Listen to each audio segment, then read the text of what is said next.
वाली दोबारा BJP join करेंगे या ज्वाइन कर लिए हैं? अरे हम अलग हुए ही कहाँ थे, हम साथ हैं।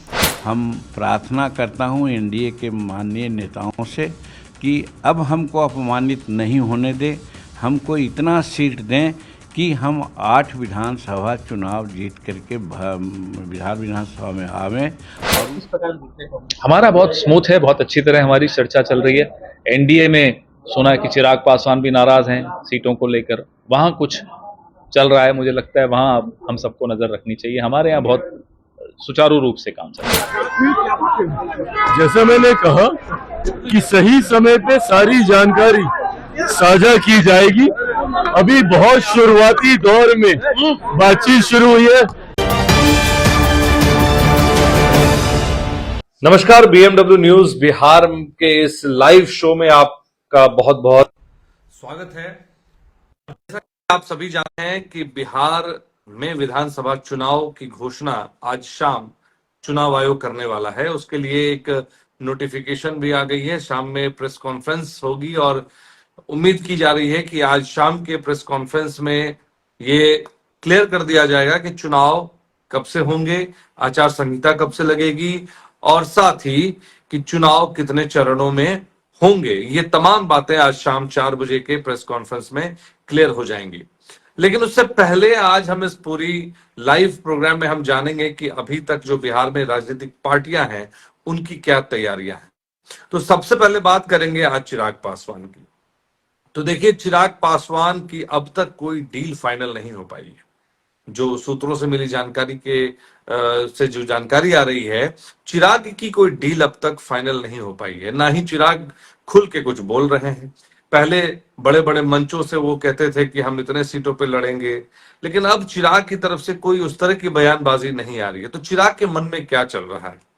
तो देखिए, अंदाजा ये लगाया जा रहा है कि चिराग जो है, जो डिमांड कर रहे थे 40 सीटों की, अब उन्हें वो 40 सीटें मिलती दिख रही हैं और भाजपा शायद उन्हें 40 सीटें दे भी दें। लेकिन मामला फंसता है मांझी जी का, मामला फंसता है और भी जो गठबंधन के लोग हैं उनका मामला फंस रहा है। लेकिन चिराग को लेकर अभी भी संशय बना हुआ है कि चिराग क्या इतने से संतुष्ट हो पाएंगे, क्योंकि जो बातें चल रही थी अब तक चिराग को लेकर कि चिराग हनुमान है प्रधानमंत्री मोदी के, वो मान लेंगे। लेकिन अंदर खाने जो बातें चल रही हैं वो ये कि चिराग की अब तक डील फाइनल नहीं हो पाई है और वो पशुपेश में है। एक तरफ ये भी बात चल रही है कि वो दूसरा एक गठबंधन बनाने की तैयारी कर रहे हैं। हालांकि जब चुनावी विश्लेषकों से हमने बात की तो उनका कहना है कि चिराग इतना बड़ा रिस्क नहीं लेंगे, क्योंकि उन्हें पता है कि भाजपा के साथ गठबंधन में रहना उनके लिए कितनी बड़ी जरूरत है। वहीं बात करें तो उनके जो चाचा हैं पशुपति पारस, उनका भी मोह भंग नहीं हुआ है मोदी से। आपको बता दें, भले वो महागठबंधन के साथ जुड़े हैं, लेकिन उनका अंदरूनी जो मन है वो मोदी के साथ ही है। वो चाह रहे हैं कि किसी तरह एक भी सीट मिल जाए अगर मोदी की तरफ आते हैं वो। तो ये भी चीजें राजनीतिक गलियारों में चर्चा का विषय बनी हुई है। वहीं बात अगर करें तो राजद जो है, राजद भी अब तक इसी इंतजार में है कि कहीं भाजपा पहले ऐलान कर दे, घोषणा कर दे अपने सीटों के बारे में। तो हो सकता है कि कुछ ऐसे उम्मीदवार हैं जो बागी हो जाएं, तो उनकी तरफ राजद मतलब अपना पत्ता फेंकने को बेताब है कि भाई उनके तरफ से जो क्रीमी लेयर के जो नेता हैं उनको अपने साथ ले। लेकिन सबसे बड़ा सवाल ये फिर आएगा कि आखिर में राजद के जो इतने सारे दावेदार हैं, प्रत्याशी हैं, भावी प्रत्याशी हैं, वो क्या करेंगे? तो राजद भी अपना एक दांव खेलने में लगी हुई है और इंतजार में है कि कौन सी पार्टी पहले अपनी सीटों की घोषणा करती है, उम्मीदवारों की घोषणा करती है। वहीं अगर बात करें मुकेश सहनी की, तो मुकेश सहनी की भी इज्जत एक तरह से दांव पर लगी हुई है, क्योंकि वो कहते हैं कि 60 सीटों पर उप मुख्यमंत्री का डिमांड करते हैं। लेकिन अब तक इस बात को लेकर महागठबंधन की तरफ से भी कोई भी क्लैरिटी नहीं मिल पाई है कि महागठबंधन में मुकेश सहनी को कितनी सीटें दी जा रही है। हालांकि जैसा कल हमने बताया कि तेजस्वी चाहते हैं कि मुकेश सहनी उनके साथ रहें। तो कारण ये था कि हेलीकॉप्टर का भी इस्तेमाल हो जाएगा, खर्चे भी कम हो जाएंगे, क्योंकि तेजस्वी यादव इस बार पूरी तरह से कॉस्ट इफेक्टिव बजट में काम करने वाले हैं और वो जनता को भी दिखाना चाहते हैं कि तेजस्वी यादव के पास जो तेज है वो तेज बिहार की जनता के लिए वो इस बार दिखाना चाहते हैं। लेकिन चुनाव जिस तरह से अनाउंस होंगे उसके बाद जो चीजें रणनीति बदलेंगे, क्योंकि देखिए अभी तक जो प्रशांत किशोर की एंट्री के बाद ये ऐसा माना जा रहा है कि कहीं इस बार त्रिशंकु विधानसभा का माहौल ना हो जाए।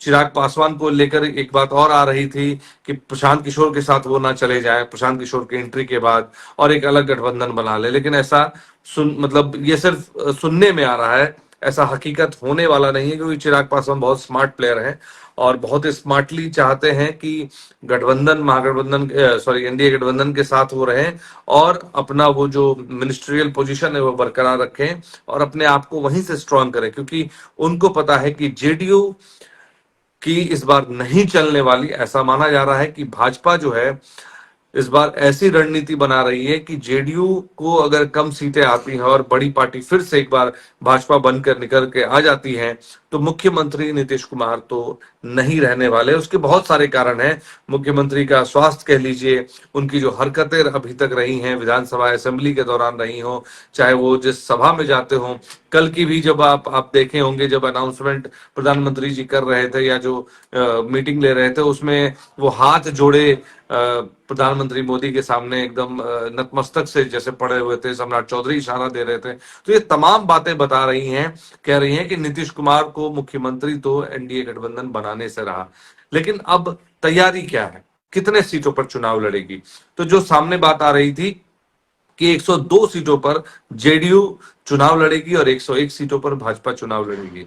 उसके अलावा जो सीट बचेंगे उनमें चिराग पासवान और जो बाकी तमाम जो घटक दल के जो गठबंधन के जो पार्टियां हैं उनको दिया जाएगा, जैसे मांझी हैं, पशुपति मांझी हैं, उपेंद्र कुशवाहा हैं, ये तमाम बातें आ रही हैं। साथ ही पवन सिंह की भी बात आ रही है कि पवन सिंह को कौन सी सीट से चुनाव लड़वाया जाए।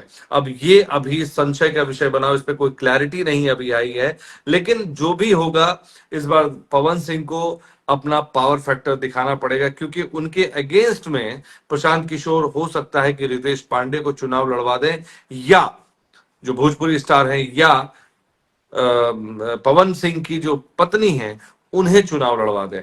तो ये तमाम बातें जो है अभी आज शाम में क्लैरिटी हो जाएंगी। पहले तो चुनाव आयोग अनाउंस कर दे कि कितने चरण में चुनाव होने हैं, कब से चुनाव होने हैं, तो इस बात का इंतजार रहेगा। हम कोशिश करेंगे एक बार फिर से आपके साथ लाइव जुड़ने का 4 बजे जब इलेक्शन कमीशन अपना प्रेस कॉन्फ्रेंस करेगी, उसके बाद हम आपके साथ जुड़ेंगे उन तमाम मुद्दों को लेकर, उन तमाम बातों को लेकर जो चुनाव आयोग के द्वारा कही जाएंगी, चुनाव की डेट्स को लेकर, और उसके बाद जो रणनीति बनेगी। क्योंकि देखिए अब तक ये हो रहा था कि भाजपा चाह रही है कि 2 चरणों में चुनाव हो। उसके पीछे का लॉजिक यही है कि बिहार में जो छठ पर्व होता है, महापर्व मनाया जाता है, उसमें काफी सारे जो बिहार के प्रवासी जो लोग हैं जो बाहर दिल्ली, पंजाब या किसी दूसरे देशों में रहते हैं, वो वापस महापर्व छठ में आते हैं, अपने घर पर आते हैं, उनका भी वोट बैंक उनको मिले, उनका बेनिफिट उनको मिले। इस वजह से भाजपा चाहती है कि चुनाव जो है 2 चरणों में हो, लेकिन इसमें विरोधाभास दिखता है एनडीए गठबंधन में, क्योंकि जेडीयू चाहती है कि 2 चरणों में ना होके एक ही चरण में हो। तो यहाँ पे भी कॉन्फ्लिक्ट दिखता है एनडीए गठबंधन में। वहीं अगर इंडिया गठबंधन की बात करें तो इंडिया गठबंधन की अगर बात कर लीजिए तो उसमें भी विरोधाभास है, क्योंकि एक तरफ एक पार्टी कहती है कि हम तेजस्वी को अपना मुख्यमंत्री उम्मीदवार मानते हैं। खास करके अगर मैं अखिलेश सिंह की बात करूं तो कांग्रेस में रहते हुए वो कह रहे हैं कि नहीं, हमारे तो मुख्यमंत्री का चेहरा तेजस्वी यादव ही होंगे। लेकिन राहुल गांधी से जब सवाल किया जाता है तो उस पर वो चुप्पी साध लेते हैं और बच के निकल जाते हैं उन सवालों से। तो ये विरोधाभास है। उसके बाद दूसरे जो घटक दल हैं उन्हें अपना मुख्यमंत्री का उम्मीदवार नहीं मान रहे। लेफ्ट की तरफ से भी अब तक कोई क्लैरिटी नहीं आई है कि वो मानते हैं या नहीं मानते हैं। तो ये तमाम चीजें जो हैं इस बार बिहार के विधानसभा चुनाव में बहुत दिक्कत देने वाली है दोनों ही गठबंधन में, क्योंकि अब तक 2 ही गठबंधन देखने को मिला है, एनडीए और इंडिया।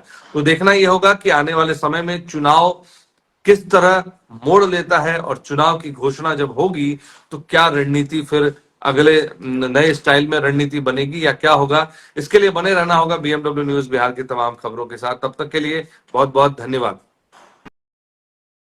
तमसोमा ज्योतिर्गमय गुरुकुल शिक्षा मंदिर संस्थान के साथ बनाए अपना भविष्य। रेगुलर और प्रोफेशनल कोर्सेज, सेकेंडरी और senior secondary courses, law, teachers training courses, pharmacy and nursing के साथ पैरामेडिकल में डायरेक्ट एडमिशन पाए। वेबसाइट विजिट करें या दिए गए नंबर पर कॉल करें। हमारा पता है गुरुकुल शिक्षा मंदिर संस्थान, कल्याण चौक, DS कॉलेज रोड, कटिहार। हमारा वीडियो अगर आपको अच्छा लगा हो तो आप हमारे वीडियो को लाइक करें, शेयर करें और हमारे चैनल को सब्सक्राइब जरूर करें।